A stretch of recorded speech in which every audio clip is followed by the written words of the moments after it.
Fantrax Fantasy Football Mailbag episode heading into Week 6.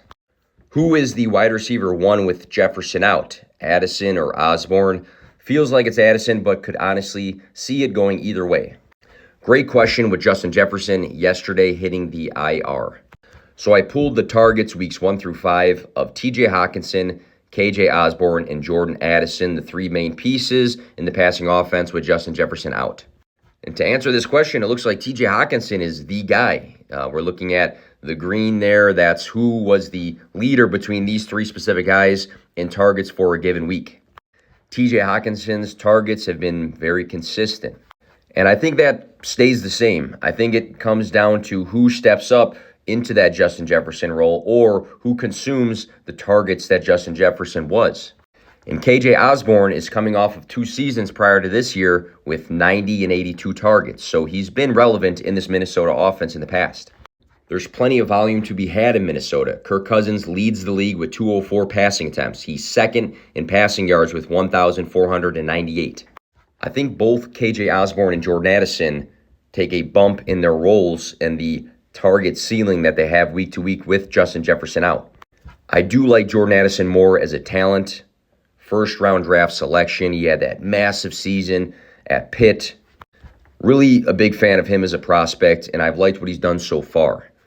I think each of these guys is going to be important in their own way and have different fantasy football roles in your lineups. TJ Hockenson must start tight end on a week-to-week basis. KJ Osborne, I think, is going to be in flex territory, though. I think he's a guy that you can definitely put in that spot week to week. I do think Jordan Addison becomes a weekly starting wide receiver, though, and I think he takes a good jump in fantasy football.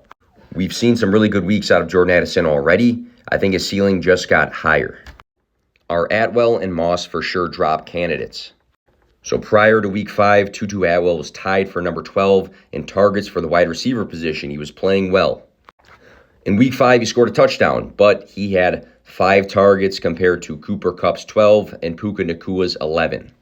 I do think that is going to be pretty sticky. I think it's going to be a 1-2 punch between Puka Nakua and Cooper Kupp for the majority of the target share on a week-to-week basis. Kind of reminds me of Tyreek Hill and Jalen Waddle last year, where whoever the third option wasn't really getting much. So with that being said, I do think that Tutu Atwell in redraft leagues can be dropped. Zach Moss, on the other hand, is a hold. In 3 out of 4 of his weeks played, he's had over 20 fantasy points. He's had rushing lines of 88, 120, 70, and 165, 4 total touchdowns in 4 games. I do think Jonathan Taylor takes the role back over, but if we're looking at handcuffs, Zach Moss has proven to be a very solid play when he is getting the touches. So stash and hold Zach Moss. Start 1, Drake London, Josh Downs, or Jerome Ford. So Ford gets the 49ers, who are an awful matchup for fantasy just in general. They are 25th in points per game allowed to running backs. Not a fan.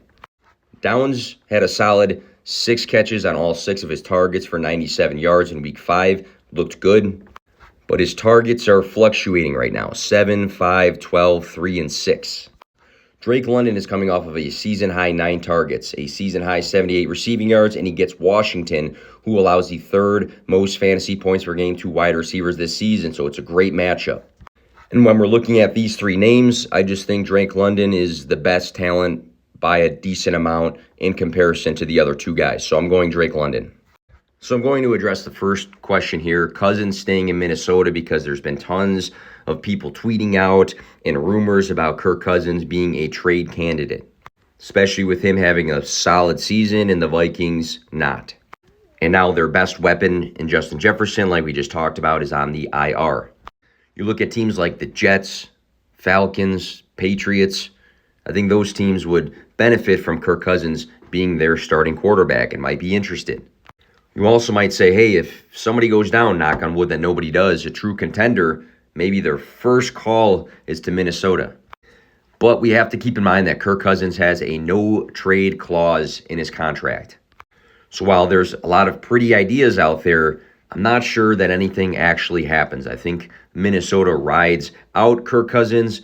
Is he the quarterback next year or in the future? I don't know. Maybe not. But this year, I think something huge would have to happen for this to be a thing. Emari Demercado looked pretty good with his touches versus Cincinnati. Does he have a decent role if Keontae Ingram can play this week? So Demercado, the undrafted free agent, 10 attempts for 45 yards and a touchdown, 1 catch for 12 yards. He played 77% of the snaps. He played good. He looked good. Keontae Ingram has sat the last 2 weeks with a neck injury. He was a former 6th-round draft pick back in 2022 by the Arizona Cardinals. He played 2 games at 30% plus of the snaps last season. Cardinals get the Rams this week. It's not necessarily a plus matchup, so I'm not going to say Demercado is a must-start play this week. But I do know some people are hurting for running backs, whether it's upcoming bye weeks or they drafted running backs that got injured. So if Demercado is seeing volume, I think there's a chance that he could do well with the volume. Not going to go crazy and say he's a must start or that, he's going to take this huge leap out of nowhere like, Kyren Williams did. But situationally, if you are hurting at running back and you need to plug and play him, we're just hoping he keeps the volume. If Ingram comes back, I guess we'll have to really just evaluate what the touches and snap percentage looks like between those two guys. It might be just a committee approach, to be honest. Kind of goes hand in hand with this here. In a rebuild, which side? Dynasty tight end premium, so that means tight ends get a boost in their scoring. I think if you're rebuilding and you had Demercado and Ingram, this is the perfect way to go about it. It's a league that favors tight ends. John here went and got a tight end that's banged up and no one's really talking about right now because he's not playing. When you are rebuilding and you have these guys on your roster that can be impacts now but maybe not impacts later, absolutely go and flip those guys. It's very smart to think, hey, who has value now that probably won't later? And you can always do the opposite of that in Dynasty. Who doesn't have the highest value now but can later? So it's always thinking forward, thinking about the now, and trying to capitalize on situations. Last question. For redraft, is it time to hit the panic button on Justin Jefferson? If so, what does a trade package look like for him? So this is very situational when it comes to redraft. What does your team look like right now? What is your record? If you are 5-0 right now, I think you just hold. You put him on your IR. You chill, you go through, your roster and adjust from there, and you just stash him with hopes that he is 1,000% healthy for the fantasy playoffs. If you were like 0-5 though, and 1-4, you most likely need to make some sort of move. I'd be looking just to set the best possible lineup. So can I go and shoot my shot on a guy like, Amon-Ra St. Brown, who also is banged up but should be coming back sometime soon, and another piece that I can start weekly.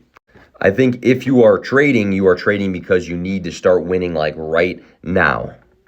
And if you are trading for pieces that should be in your starting lineup weekly.